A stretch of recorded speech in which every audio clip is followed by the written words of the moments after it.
Welcome to the Raw Spotlight podcast, where we feature inspiring leaders in the B2B space and share their unique stories. Let's get started with the show.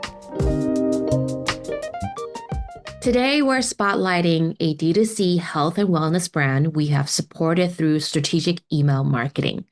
With a large Klaviyo subscriber base, we've built and managed a content calendar focused on promos, seasonal trends, and educational content, delivering consistently high-performing emails, driving measurable revenue with every send. Welcome to the Raw Spotlight.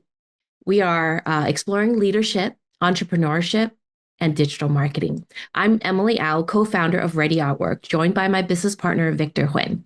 In this series, we'll share insights on growing a business, the evolution of digital marketing, and key strategies for success. So settle in and let's get ready to be inspired.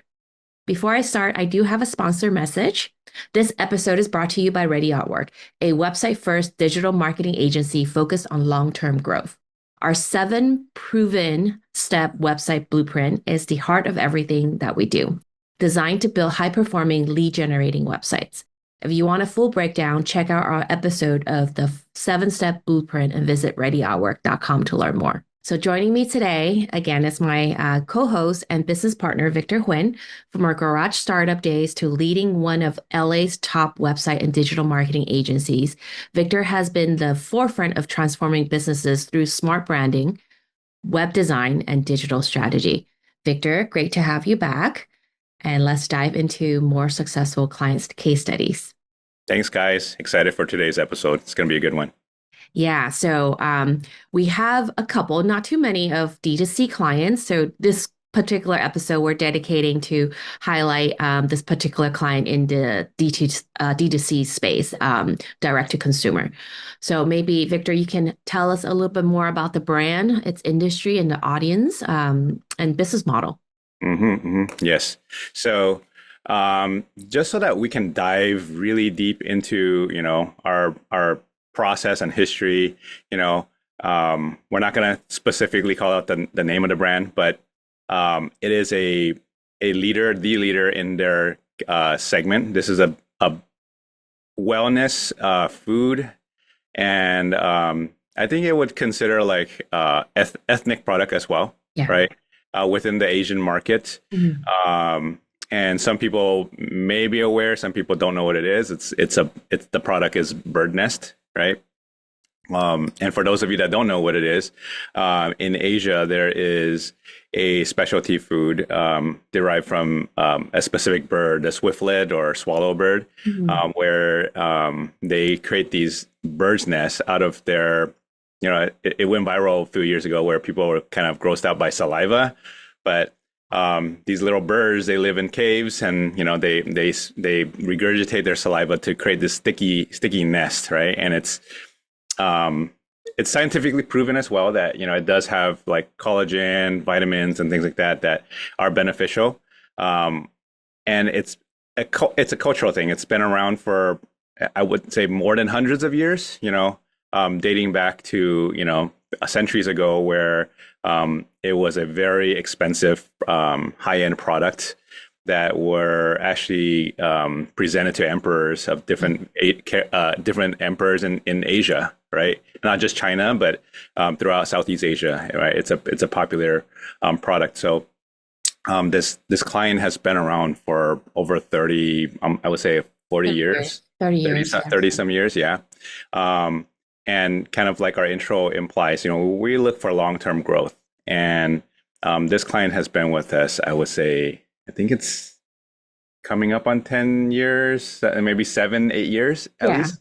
It's been so many years that, you kind of start to lose track of how long we've been working with them. But, the brand, right? And they're actually sold in major retailers as well. The most notably Costco, right? And when they came to us, they're like, well, we want an online presence, and we want to sell direct to consumers as well. So that's something that a lot of like B2B brands, manufacturers, they grapple with. Like, how do I manage to sell directly without offending all my other customers, Right. my big retailers, my sales reps, my smaller customers, my chains, Right. my distributors, my wholesalers, right? And in this day and age, it's almost a given that manufacturers are going to be D2C, right? And in you know, in many ways, it kind of helps everyone by getting more products into the consumer's hands. There's more awareness. Actually drives more sales to the other channels, right? Obviously, you don't want to be undercutting your customers, so it's perfectly fine to run your MAP, your manufacturer, suggested retail MSRP, and it's okay to run promos, but it's not okay to directly undercut everyone so that no one has margins, right? So there are some best practices there, but again, it's perfectly fine and perfectly healthy, especially with this product specifically, just because it's an ethnic product for the Asian community, and America is really big. They're the biggest in North America, but America is really big, and you don't have Asian markets, or you don't have easy access everywhere. There isn't a Costco in every single city, right? So access to the product is also limited. So giving access to your products to people that might not have physical access to it is a great way to kind of cover all your customer base, if you will, through online sales. Yeah. So yeah, as Victor mentioned, with this client, we've been partnering with them for a long time, helping them with the marketing efforts. But for this episode, I want to, specifically highlight on the email marketing piece. So maybe Victor, you can explain to listeners what challenges the brand might have been facing with email marketing before we got involved with their email marketing. Yeah, for sure. So it was a journey, right? So, this is really pretty common scenario with a lot of our clients that work with us for long term and have a lot of services with us. It never starts off that way. Like, you have to build trust, you got to build credibility. So our first engagement was really SEO, back in the days. And we proved that we were able to get them ranked. We were able to kind of drive traffic and sales and everything. And, they had a third-party company running their ads. They had a I think they were kind of running some email marketing in-house here and there, like sporadically. And the SEO part was very consistent because we were managing it and it was growing year over year. And one of the biggest pushback was like, well, so-and-so can run my ads for a lot cheaper than what you're proposing, right? And they always kind of were on the sidelines of that. And then, a few years later, they're like, okay, well, there's kind of some shifts. Let's revisit that conversation. We were still more expensive, right? It's not really about the price. But once we took a deep dive into it, it's like, well, this we're doing SEO, we're ranking for keywords, we're ranking for branded and non-branded keywords, but this agency that you hired, all they're doing is they're buying the keywords that we're winning organically for you and converting those, right? Traffic and sales you would have gotten anyways.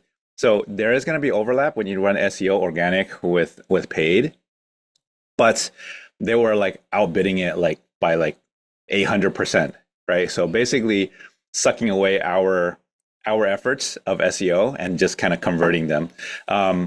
Conversion is great, but there's a term that we use. It's called cannibalization, right?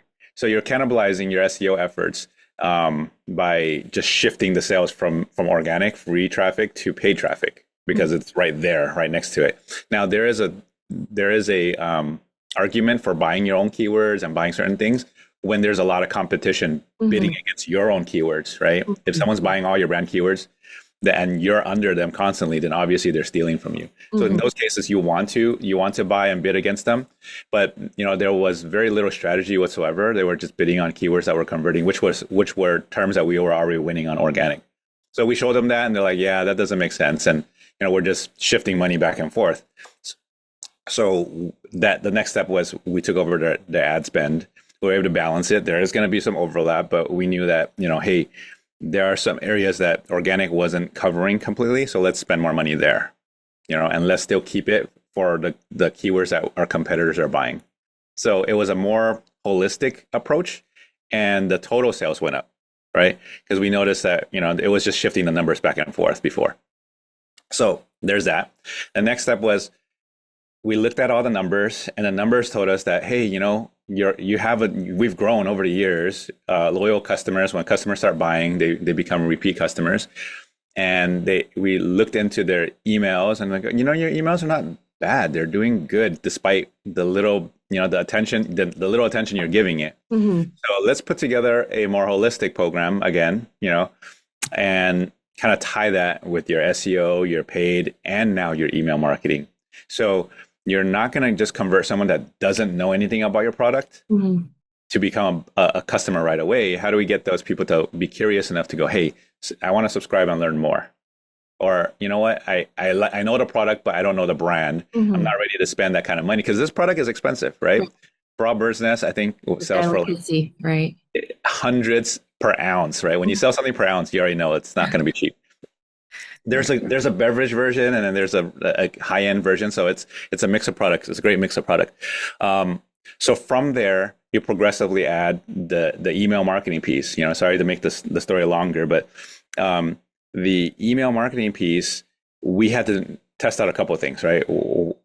What is the appetite? How aggressive can we go? So that's the first thing we do, right? We want to clean up the list, warm up the list, and then test out different things.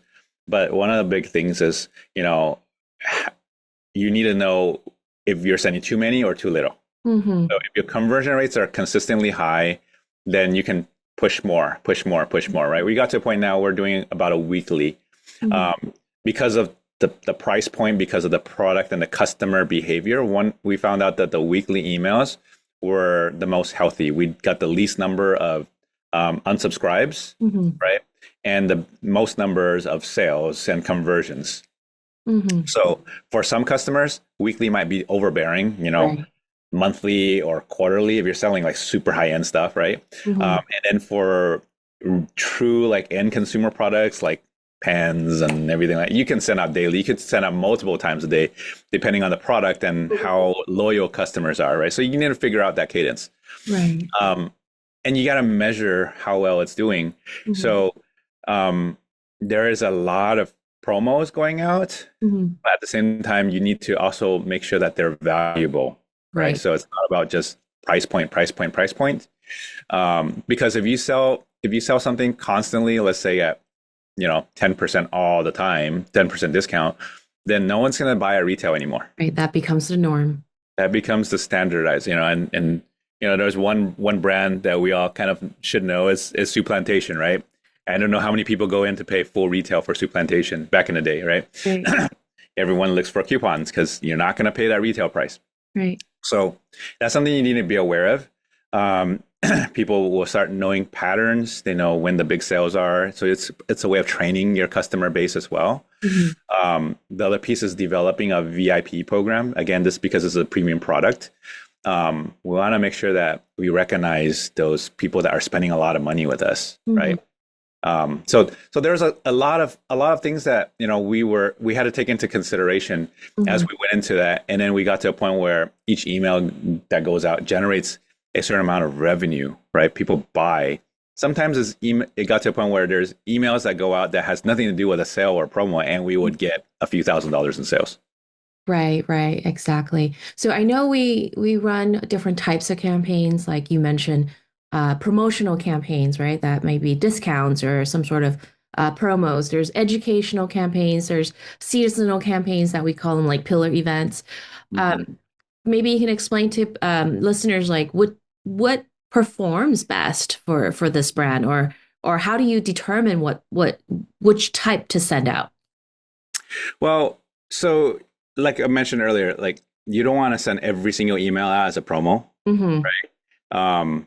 So there are a variety of things. Obviously, sales are going to work. People, especially people that are loyal customers, like if I could get something at a deal, I'm gonna buy it, right? Mm-hmm.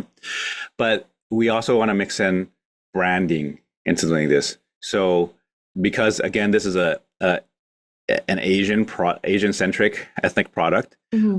We ran a campaign recently, collaborating with AAPI for AAPI month, Asian American, Asian Pacific Islander, right? And for those of you that know the community, education is really big. So we did a scholarships co-sponsor with the organization, and again, letting our customers know that we support the community in meaningful ways, not just selling a product, right? And we literally, take a percentage of the sales and donate it, right? Right. So it's important to make sure that you don't lose track of that and just become hey, just buy when it's cheap. But your dollars are sponsoring something you believe in. Right. On the other end of the spectrum, was it leap year was last year or this year? I think it was last year. Last year, 2024. Yeah, 2024. So that was the reason why I bring that up. That was a huge win, right? It wasn't part of our pillar event, but it's something that happens once every 4 years. So it was an opportunity that, we do brainstorms and come up with ideas. We ran a leap year, and we were able to talk to ownership and leadership and convince them to allow us to do like a once every 4 year kind of a sale event where, it was more than what we normally discount. And because it's a once a 4 year thing, people, the retail team and the wholesale team, they didn't push back too hard. They're like, okay, fine. You guys aren't selling this to everyone all the time. So they allowed us to do it. And it was a huge success. Yes, that was a big win. Yeah, it was probably only second to Black Friday, Cyber Monday, because that's usually the biggest week. Yeah. Right. Yeah. Yeah, that was really good. I still remember that. Let's touch on. So we do use other CRMs, email marketing platforms, but with this particular client, we're leveraging Klaviyo, and they have very similar features of other CRMs. But maybe we can expand on segmentation, flows, A/B testing. Sure. How do we use all of that to drive results for our clients? Sure. So Klaviyo, and the reason why we use Klaviyo is because this client is on Shopify, right? Shopify is one of the platforms we built on, we specialize in. And Klaviyo is very well integrated natively into Shopify. So why do we want that? Is because it gives us access to data that very easily to native data, meaning I know when a customer comes in, I know when a customer buys, I know when, behaviors and all the metrics are all native, right? And not just behavior, but shopping cart behavior. So that is very powerful when you're looking at e-commerce, right? When we talk about segmentation list, it's a fancy way of just saying, I put people into little containers or groups, right? Based on their buying behavior, based on their, in different various factors, right? Like, for example, I mentioned the VIP list. These are customers that spend a few $1,000s a year, right? And it's going to be different from the customer that buys the beverages, which are a lower price point product that, maybe buy once a quarter or once a year, or maybe bought once like a year ago, right? So then we can really make sure that the messaging is kind of honed in and relevant to those customers. So the more relevant your message is, the more success you will have, right? In terms of getting them to react. Because if you're, if I'm not that customer base, I never buy this product, and you're trying to like give me promos and shove it down my throat, it's not going to work, right? Yeah. I might try it once, but that's not my thing. So give me things that are more relevant to me. That's the whole point of creating segmentation list, right? Right. A lot of marketing teams, internal marketing teams, they use static lists, which sometimes doesn't really serve the purpose. But a dynamic segmentation can really, improve engagement of emails that you do send out. Right. So, as the name implies, dynamic, there's a lot of if-thens, if you know basic programming, right? If the customer does this, then do this. Right. So that's a dynamic piece, right? It's not only looking at the individual, but looking at their behaviors. Mhm. If they took a certain action, then they would either get moved to a certain list and receive certain messaging. Mhm. Right. I'm simplifying it, obviously, but that's something that obviously takes time. Most in-house teams or most like, hey, I'm a graphic designer. Why are you having me, run your marketing department? Which is really common, right? We see that. Or I studied marketing. I graduated with a marketing degree, but now you're telling me I have to become an email marketing expert, right? It's a little bit tough on the teams. So that's where we come in and support, lend this technical kind of support to marketing teams. Mm-hmm. You want to elaborate on how A/B testing works, Victor? Sure. A/B testing, again, keeping it really simple. A/B testing for emails, it's really applies to a lot of email, a lot of marketing concepts, right? Digital marketing, where you have different versions. So a simple A/B test would be, let's say, an email header, right? When you look in your inbox, what does that say? Mm-hmm. And for e-commerce, you need to test out your audience, how they respond, right? So I want more action-packed, like sale now and emojis, right? I want to test one that's a little extreme. And then another version, I'm going to be like, hey, check out our products, a little more passive, or maybe something more direct, bird's nest, sale, right? Really simple. So you do A/B tests. Usually you want to test simple things first, right? And you don't want to test like 5 different things, but because then the variables become a little bit hard to track what's working, what's not. Test one thing at a time. So in a scenario where you're testing a tagline, like what I was saying, is you have one extreme, one direct, and then how you would kind of quantify that is you would then now look at the data. Okay, I sent this out to 10,000 people. Half of them received this version, half of them received this version. And the open rate, people more overwhelmingly clicked on this version than this version. That's an A/B test, right? But typically it's not run this way. Typically we'll do a smaller sample size. If our list is 10,000, for example, we might run like 500, right? Or even 1,000 and do a split test there. And then the winner of that then dynamically gets served the winning version for the rest. The other 9,000 people are going to get the winning version, right? And then we test things over time to optimize it. So it could start with a tagline. It could be with the email messaging. It could be visuals. So over time, you get a better picture of what your customer preferences are, and it gets better and better. Right. Yeah. Thanks for explaining that. Let's touch on metrics a little bit. What do we measure? Is it open rates? Is it conversions? How do we measure success? In this scenario, the biggest success is going to be sales. Right. There is a place for all these other things you're mentioning. And in our industry, we have something we refer to as vanity metrics. Yeah. Right.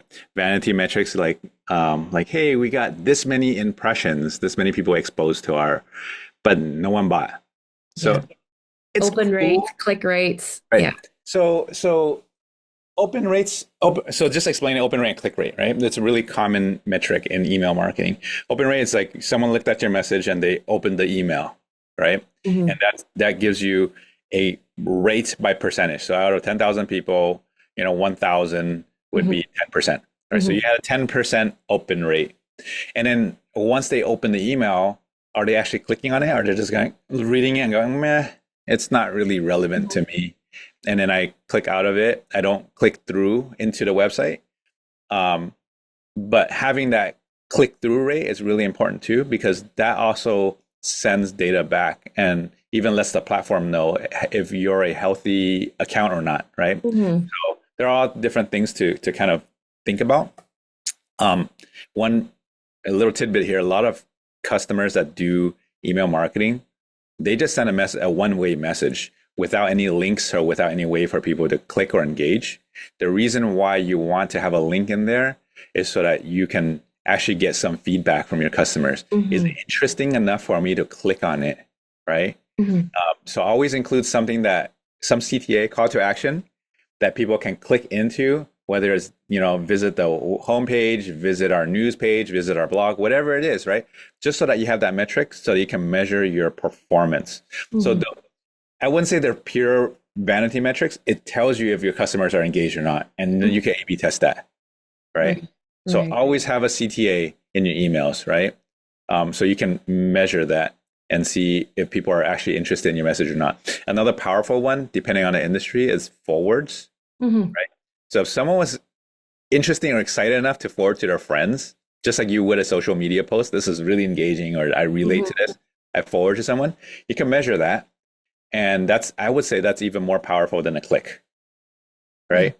So again, those are some standard ones, but obviously what we care about in this scenario is did this email eventually connect to a sale, right? And that's why we use Klaviyo, because we're able to track all that natively.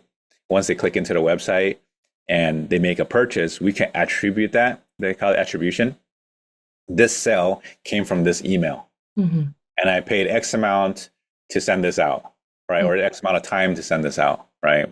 So then that's how you can calculate your ROI. And that's where we look at it sometimes like, well, this is just a nice, Mother's Day email that, wishing everyone well, but people clicked on it and they ended up buying, and we knew that, right? So those are some of the common metrics.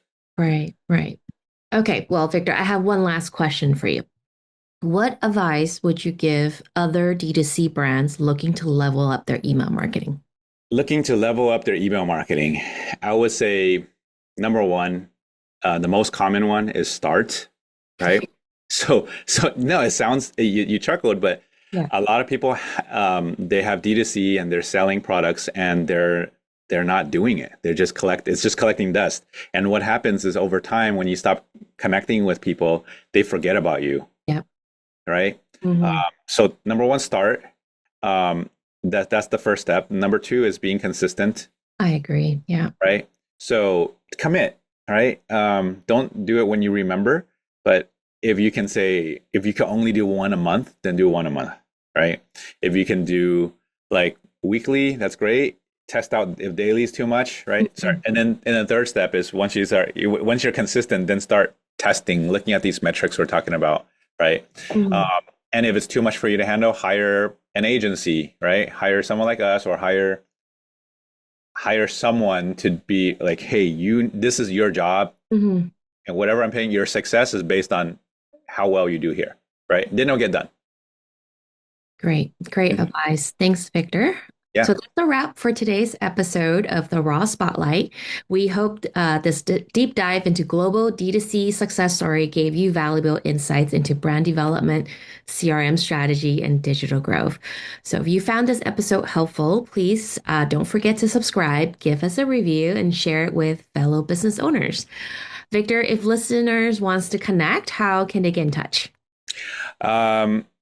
Social media, I'm active on LinkedIn, so make sure you mention that you met me, you heard me on this show, because I get a lot of spam. Instagram, I'm very active there. Facebook, similar, but yeah. Or you can, contact us directly through our company website, readyartwork.com. Okay, great. I am Emily Al, and it has been the Raw Spotlight here. Thank you for listening, and we'll catch you in the next episode. Thank you, guys. Thank you. Thanks for listening to the Raw Spotlight podcast. We'll see you again next time, and be sure to click subscribe to get future episodes.